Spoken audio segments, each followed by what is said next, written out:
JN ಕಿಚನ್ಗೆ ಸ್ವಾಗತ ವೀಕ್ಷಕರೇ.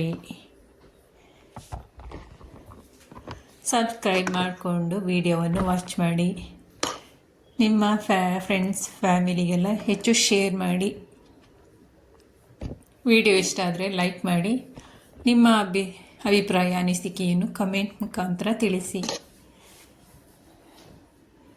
ಇವಾಗ ನಾನು ಏನು ಹಾಕ್ಕೊಳ್ತಾ ಇದ್ದೀನಿ ಅಂತ ನೋಡ್ತಾ ಇದ್ದೀರಾ.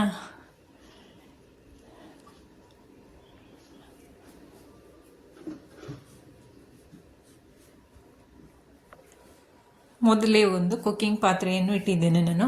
ಇದಕ್ಕೆ ಕುಕ್ಕಿಂಗ್ ಆಯಿಲನ್ನು ಸೇರಿಸ್ಕೊಳ್ತಾ ಇದ್ದೇನೆ. ಒಂದು 2 ಚಮಚದಷ್ಟು ಹಾಕ್ಕೊಂಡ್ರೆ ಸಾಕಾಗುತ್ತೆ.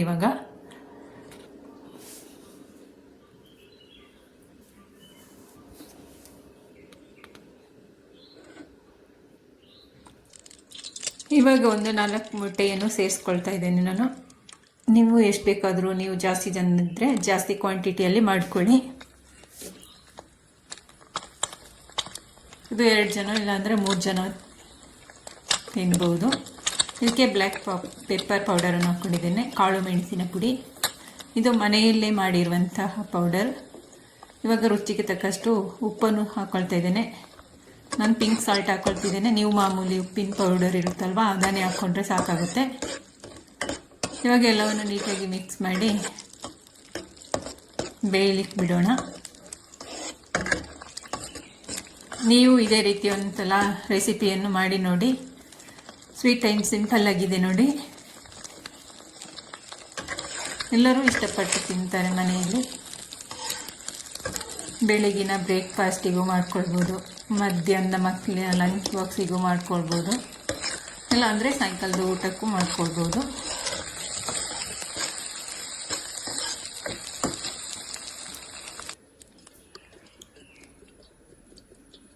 ಇವಾಗ ಅದೇ ಪಾತ್ರೆಗೆ ಮೊಟ್ಟೆಯನ್ನು ಬೇರೆ ಪಾತ್ರೆಗೆ ಟ್ರಾನ್ಸ್ಫರ್ ಮಾಡಿ ಅದೇ ಬಾಣಲೆಗೆ ಒಂದು 5 ಚಮಚದಷ್ಟು ಎಣ್ಣೆಯನ್ನು ಹಾಕ್ಕೊಂಡಿದ್ದೇನೆ.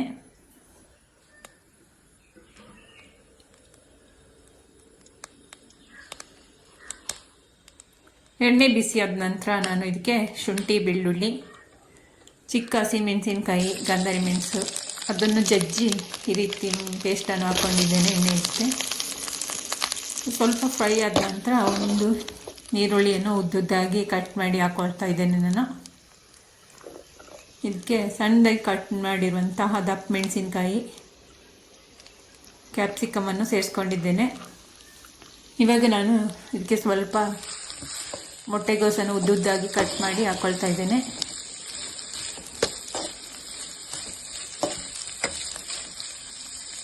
ಸ್ವಲ್ಪ ಹೊತ್ತು ಎಣ್ಣೆಯಲ್ಲೇ ಫ್ರೈ ಮಾಡಬೇಕು.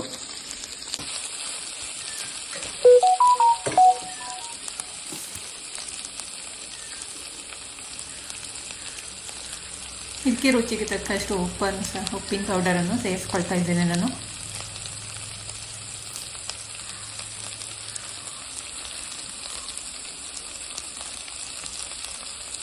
ಎಲ್ಲವನ್ನು ಮಿಕ್ಸ್ ಮಾಡಿ ಒಂದು 5-10 ನಿಮಿಷ ಬೇಯಿಸ್ಕೊಳ್ಳಿ ಎಣ್ಣೆಯಲ್ಲೇ. ಇದಕ್ಕೆ ಸ್ವಲ್ಪ ಕಾಳು ಮೆಣಸಿನ ಪೌಡರನ್ನು ಹಾಕ್ಕೊಂಡಿದ್ದೇನೆ ನಾನು.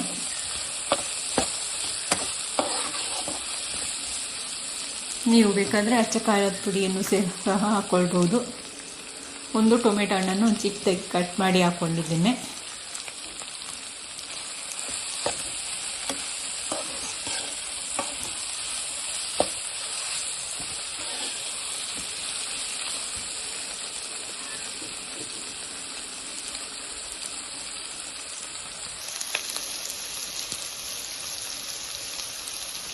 ಇದಕ್ಕೆ ಒಂದು 1/2 ಚಮಚದಷ್ಟು ಜೀರಿಗೆ ಪುಡಿಯನ್ನು ಹಾಕ್ಕೊಂಡಿದ್ದೇನೆ, ಮನೆಯಲ್ಲಿ ಮಾಡಿರುವಂಥ ಪೌಡರ್. ಇದಕ್ಕೆ ಒಂದು 1/4 ಚಮಚದಷ್ಟು ಗರಂ ಮಸಾಲ ಪೌಡರನ್ನು ಸೇರಿಸ್ಕೊಳ್ತಾ ಇದ್ದೇನೆ ನಾನು. ಎಲ್ಲವನ್ನು ನೀಟಾಗಿ ಒಂದು ಹಾಗೆ ಮಿಕ್ಸ್ ಮಾಡಿ ಸ್ವಲ್ಪ 1/4 ಚಮಚದಷ್ಟು ಅರಿಶಿಣದ ಪೌಡರನ್ನು ಹಾಕ್ಕೊಂಡಿರ್ತೇನೆ ನಾನು ಇದಕ್ಕೆ ನಿಂಬೆಹಣ್ಣಿನ ರಸವನ್ನು ಹಾಕ್ಕೊಂಡಿದ್ದೇನೆ. ನೀವು ಬೇಕಾದರೆ ಸೋಯಾ ಸಾಸ್ ಹಾಕ್ಬೋದು. ಸೋಯಾ ಸಾಸ್ ಬದಲಿಗೆ ನಿಂಬೆಹಣ್ಣಿನ ರಸ ಹಾಕ್ಕೊಂಡಿದ್ದೇನೆ. ಸೋಯಾ ಸಾಸು ಹುಳಿ ಇರುತ್ತಲ್ವ, ಯಾವ ಸಾಸನ್ನು ಬಳಸಿಲ್ಲ ನಾನು, ಹೋಮ್ ಮೇಡ್.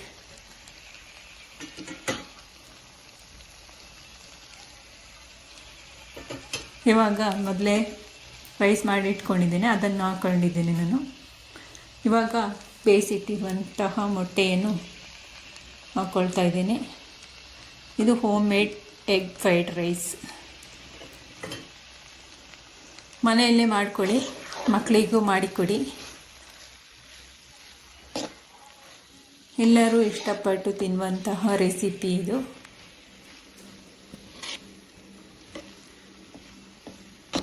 ಎಲ್ಲವನ್ನು ನೀಟಾಗಿ ಮಿಕ್ಸ್ ಮಾಡಿಕೊಳ್ಬೇಕು.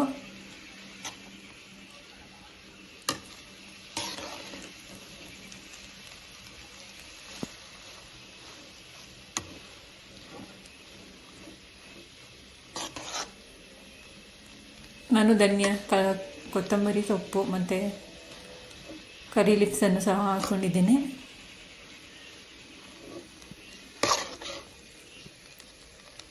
ಈ ರೀತಿಯಾಗಿದೆ ನೋಡಿ, ಉದುರಾಗಿದೆ. ಫೈನಲಿ ನಮ್ಮ ಎಗ್ ಫ್ರೈಡ್ ರೈಸ್ ರೆಡಿ ಆಯಿತು. ಇವಾಗ ಸರ್ವ್ ಮಾಡ್ತಾ ಇದ್ದೀನಿ.